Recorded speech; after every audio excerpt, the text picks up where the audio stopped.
After long time બધાનું સ્વાગત છે બ્લોગમાં. શું કરો છો બધા, શું ચાલે છે? બોર્ડની એક્ઝામ કોને કોને ચાલુ થવાની છે અને વાંચવાનું કેવું લાગે છે અને વાંચવાનું કેવું ચાલે છે કમેન્ટ કરજો. હવે જાગી ગયા છે સવારમાં, અત્યારે ચા બની રહી છે, ચા પાણી કરીશું અને પછી આગળ બતાવું શું શું કરીશું. બાય ધ વે ગાઈસ, આજથી છે ને 2 વર્ષ પહેલા કેમ કંઈક નેત્રા આવી હતી અહીંયા ઘરે. ત્યારે તો મેં બ્લોગિંગ લગભગ સ્ટાર્ટ કર્યું હશે કે નહીં મને યાદ નહીં, પણ મેં ત્યારે બ્લોગ કંઈ બનાવ્યો તો નહીં. ત્યારે તો કંઈ મેં બ્લોગ બનાવેલો નથી કે નેત્રા આવી છે.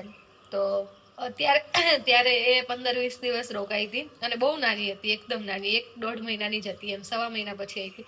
હવે ત્યાર પછી 2 વર્ષ પછી અત્યારે આવે છે નેત્રા, એટલે હજુ તો રાત્રે આવવાના છે એ લોકો. તો ચલો હું તમને નેત્રાથી પણ મળાવું, કેટલી મોટી થઈ ગઈ છે, ચાલતા બોલતા શીખી ગઈ છે અને બધું બતાવું તમને. તો ચલો જોડાયા રહેજો. હવે હું પેલા ચા પાણી કરી લઉં. સેલ્ફ ઓબ્ઝેશન. યસ આઈ એમ. કેવા લાગો છો આજકાલ? તો ગઈ જો માતાજીને તમે જે જોતો બુસ્કોટ ચોંટી ગયો હે કે નહીં કાયદેસર. કેવા 3-4 જણા થી તો ઉખેડવો પડશે કાચોરાને.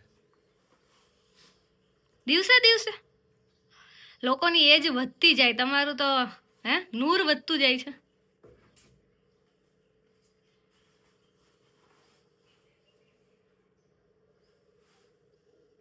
That's it.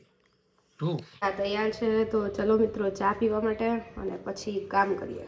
આટલો તડકો ચાલુ થાય ને એટલે તો સમજી લેવાનું તમારે કે મેરેજની સિઝન ચાલુ થઈ ગઈ. અને મેરેજની સિઝન ચાલુ થાય ને એટલે ભલે તમારા પોતાના લગ્ન હોય કે તમારા ઘરમાં કોઈના લગ્ન હોય, રિલેટિવના લગ્ન હોય કે તમારે બીજા કોઈના લગ્નમાં જવાનું હોય, સૌથી મોટું બધાને એક જ જોતું હોય કે સારા હેર દેખાય, સારું મેકઅપ દેખાય. પણ એક્ઝેક્ટલી જ્યારે પણ મેરેજની સિઝન સ્ટાર્ટ થાય ને આપણે મેરેજમાં જવાનું હોય ને ત્યારે જ આપણા હેર અચાનક રેગ્યુલર એટલા સારા હોય ને ત્યારે એકદમ ફ્રીઝી થઈ જાય, સ્કિન એવી થઈ જાય. હવે એનું તો કારણ ખબર નહીં કેમ આવું થતું હશે, બધાની સાથે આ પ્રોબ્લેમ થતી જશે, તમને ખબર છે. અને પછી આપણને એમ લાગે કે અત્યારે ક્યાં એવા નવરા છીએ આપણે કે ડોક્ટર પાસે જાય ને આ બધું કરાવડાવીએ અત્યારે. ત્યારે પાછું એક્સપેરિમેન્ટ કરવાનો ટાઈમ ના હોય કે 2-3 દિવસ આડા છે, અઠવાડિયું આડું છે ને ક્યાં આવા બધા એક્સપેરિમેન્ટ કરવાના. આ બધી વસ્તુની પ્રોબ્લેમ તમને પણ થતી હોય તો હું તમારા માટે આજે એક ઇમ્પોર્ટન્ટ અપડેટ લઈને આવી છું કે ક્યોર સ્કિન તો તમને બધાને ખબર જ હશે, પણ ક્યોર સ્કિનનું નામ પણ હવે ચેન્જ થઈ ગયું છે. હવે એપ સ્ટોરમાં તમને ક્યોર સ્કિન નહીં પણ ક્યોર એપ જોવા મળશે. અમુક લોકોને લાગે છે કે ક્યોર સ્કિન ખાલી સ્કિનનું કામ કરે છે, પણ એવું નથી. એમાં હેરની પણ ટ્રીટમેન્ટ થાય છે અને સ્કિનની પણ ટ્રીટમેન્ટ થાય છે. મેરેજમાં જવા માટે જ્યારે તૈયાર થઈ જાય તો ખાલી સ્કિનથી ગ્લો નથી આવતો. સ્કિન સારી હોય, સ્કિન હેલ્ધી હોય તો મેકઅપનો ઓટોમેટિક ગ્લો વધારે આવે છે. જો સ્કિન જ સારી ના હોય તો ક્યાંકી થઈ જાય છે મેકઅપ એકદમ, અને મેકઅપ સારો નથી લાગતો, ફેસ પણ સારો નથી લાગતો. સેમ હેર સાથે પણ છે, તમે ઓપન હેર રાખો કે પછી બન વાળો કર્લ્સ કરો, ગમે તેમ. અત્યારે જો મેં હેરમાં કંઈ જ નથી કરેલું, as you all know guys, હું બસ હજી જાગી જ છું અને મેં મારી સ્કિનમાં પણ કંઈ નથી કરેલું. આ ખાલી ફેસ વોશ કરેલું છે, કંઈ હજુ લગાવેલું નથી. આજે તો મેં સનસ્ક્રીન પણ નથી લગાવ્યું, હમણાં લગાવીશ. હેર એકદમ શાઇની અને હેલ્ધી લાગતા હોય તો જ તમારો લુક સારો આવે અને તો જ તમારા પિક્સ સારા આવે. નકર આટલું બધું તૈયાર થયા હોય, ફોટોસ સારા ના આવે તો શું કામનું યાર. અને ક્યોર એપ કોઈ ફેન્સી એપ્લિકેશન નથી કે કોઈ સલૂનની એપ્લિકેશન નથી. એપ ડાઉનલોડ કરીને ખાલી તમારે તમારા મોબાઈલ નંબર વગેરે ફિલ કરવાનું છે, તમારે લેંગ્વેજ સિલેક્ટ કરવાની છે, હિન્દી, ઇંગ્લિશ, ગુજરાતી, તમને જે ભાષામાં ફાવે એ ભાષામાં આગળ પ્રોસેસ કરવાની છે. તમારી સ્કિન રિલેટેડ તમને કંઈ પ્રોબ્લેમ હોય તો તમારે એ સિલેક્ટ કરવાનું છે, તમારી હેર રિલેટેડ તમારે કંઈ પ્રોબ્લેમ હોય તો એ સિલેક્ટ કરવાનું છે ને ફોટો અપલોડ કરવાનું છે. ફોટો જોઈને તરત જ ડોક્ટર તમને કહી દેશે કે તમારી સ્કિનમાં કે હેરમાં શું વાંધો છે, તમારે શું યુઝ કરવાની જરૂરત છે. અને 1 થી 1.5 મિનિટનો વેઇટ કરવાનો છે. ડોક્ટર તમને બતાવશે કે તમારે શું પ્રોડક્ટ યુઝ કરવી જોઈએ અને તરત જ આખી કિટ રેડી થઈ જાય કે જેમાં તમારું હેર શેમ્પુ, કન્ડિશનર, સિરમ એ આવી ગયું. યા તો પછી તમારે સ્કિન માટે કરાવ્યું હોય તો ફેસ વોશ છે, સનસ્ક્રીન છે કે પછી નાઇટ ક્રીમ છે, એ બધું અંદર આવી ગયું. આખી કીટ તમારે 2200 રૂપિયામાં આવે. અને આખી કીટ એમ ના સમજતા કે 2200 રૂપિયામાં 1 મહિનો, 2200 રૂપિયામાં તમારે કમસે કમ 2 મહિના કીટ ચાલશે. એટલે ખાલી 1100 રૂપિયા 1 મહિનાના થાય. એટલે 2 મહિનાની આ કીટ અંદર એટલી ક્વોન્ટિટીમાં આવે કે 2 મહિના આરામથી યુઝ થઈ જાય. આમાં એપ્લિકેશન ડાઉનલોડ કરવું ફ્રી છે. એપ્લિકેશનમાં તમારે સ્કિન ટેસ્ટ કે હેરનો ટેસ્ટ લેવો ફ્રી છે. આ જે કંઈ પણ પ્રોડક્ટ આવશે એનો ડિલિવરી ચાર્જ કોઈ જ એક્સ્ટ્રા નથી, બધું ફ્રી છે. અને પ્લસ આ જે પ્રોડક્ટ જે ખાલી છે, પ્રોડક્ટનો તમારે 2200 રૂપિયા ચાર્જ દેવાનો છે, બાકી બધું ફ્રી છે. રિકન્સલ્ટેશન ચાર્જ પણ ફ્રી છે. તમને ગમે ત્યારે સ્કિનમાં એમ થાય કે મને આ વાંધો છે, આ વાંધો છે, તમે તરત જ ડોક્ટરને પૂછી શકો છો. અને આ જે છે ઇન્ડિયન ડર્મેટોલોજીસ્ટ છે, એમને તમે પૂછી શકો છો કે મને આ વાંધો છે, એટલે ત્યારે જ તમને જવાબ આપી દેશે. એટલે આ બધું પણ ફ્રી છે. મેરેજ સિઝન ચાલુ થાય એ પહેલા તમે તમારા હેર અને સ્કિન માટે સારું એવું ટ્રીટમેન્ટ કરાવો, ના કે રેન્ડમ પ્રોડક્ટ યુઝ કરીને તમારા સ્કિનની હેરની પથારી ફરી જાય એવું કંઈ ના કરો. વ્યવસ્થિત ટ્રીટમેન્ટ કરાવશો તો ઓટોમેટિક જોઈ લો હેર પણ સારા રહેશે અને સ્કિન પણ સારી રહેશે. અને આટલા ટાઈમથી હું યુઝ કરું છું, તમને લોકોને ખબર જ હશે. આ મેરેજ સિઝન તમે ગમે એના મેરેજમાં જાઓ, તમારા કપડાં અને મેકઅપ નહીં ચમકે, પણ ઓટોમેટિક તમારા હેર સારા હોય, તમારી સ્કિન સારી હોય તો કોન્ફિડન્સ આવી જ જાય અને ગ્લો કરવા જ માંડીએ છીએ. હવે યાદ રાખજો, ક્યો સ્કિન હવે ક્યો સ્કિન નથી. ક્યો સ્કિન એટલે હવે ક્યોર એપ છે કે જ્યાં તમને મળે છે કમ્પ્લીટ હેર કેર અને સ્કિન કેરની પ્રોડક્ટ, એ પણ ડોક્ટરના અંડરમાં. તો હું લિંક તમને ડિસ્ક્રિપ્શનમાં આપી દઉં છું. ફટાફટ જાઓ, લિંક પર ક્લિક કરો અને બસ ખાલી એક ફોટો અપલોડ કરો અને આ મેરેજ સિઝનના ગ્લેમ માટે તમારી સ્કિન અને હેરને રેડી કરી દો. હવે હું મારું સનસ્ક્રીન લગાવી દઉં. આટલી વાર સનમાં એમ સનસ્ક્રીન લગાવ્યા વગર બેઠી હતી. મારી કીટનું સનસ્ક્રીન છે એટલે મેં સનસ્ક્રીન લગાવી લીધું છે. આમાં મોઇશ્ચરાઇઝર પણ મિક્સ છે. હવે ચલો હું કામ કરું ફટાફટ. ચલો મિત્રો, હું તૈયાર છું. હવે જઈશું જમવા.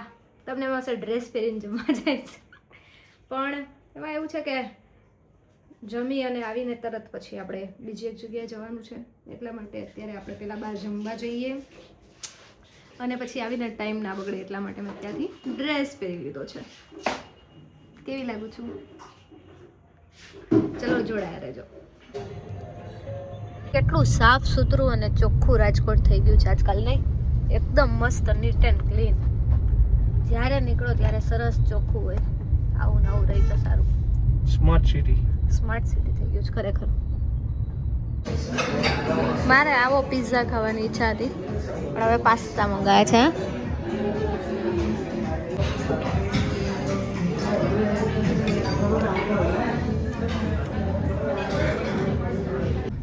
શું કહું? કેવાનું હોય બહુ ટેસ્ટી. એટલાનો રેટ અને ભાઈ છે ને તમારા ભાઈને એટલે નહીં ભાઈવા, પણ મને ખબર નહીં, એના પિંક સોસ બહુ ભાવે. તમે કોઈ દિવસ ટ્રાય કરી આવે તો કમેન્ટમાં કહેજો તમને ભાવે છે કે નહીં. પિંક સોસ પેને વાવ. હવે 1 મિનિટ ફોન આવે છે. ચલો કહે अपने जल्दी आत्मबोध ने दरवाजे लઈ જાઓ કે આ ક્યાં ગામનો છે, ક્યાંથી આવે છે. થોડી રાણી કરે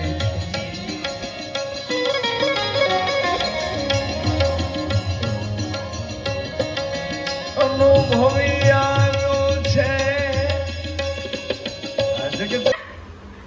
શું છે? એલિફન્ટ. આ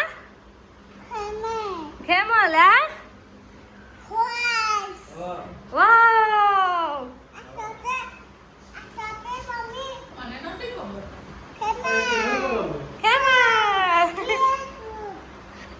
બતાવી દો. ક્યાં? કોણ છે? નેત્રા? કોણ છે? આ કોણ છે?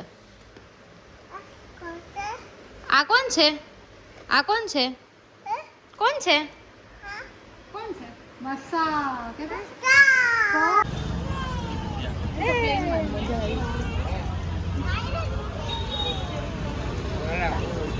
મિત્રો ઘરે આવી ગયા. તમને મારા અવાજ પરથી જ લાગતું હશે મને કેટલી ઊંઘ આવે છે.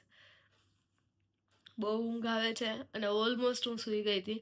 તો મિત્રો આજના બ્લોગમાં આટલું જ. મળીએ નેક્સ્ટ બ્લોગમાં. ત્યાં સુધી બધાને જય દ્વારકાધીશ, જય શ્રી રામ.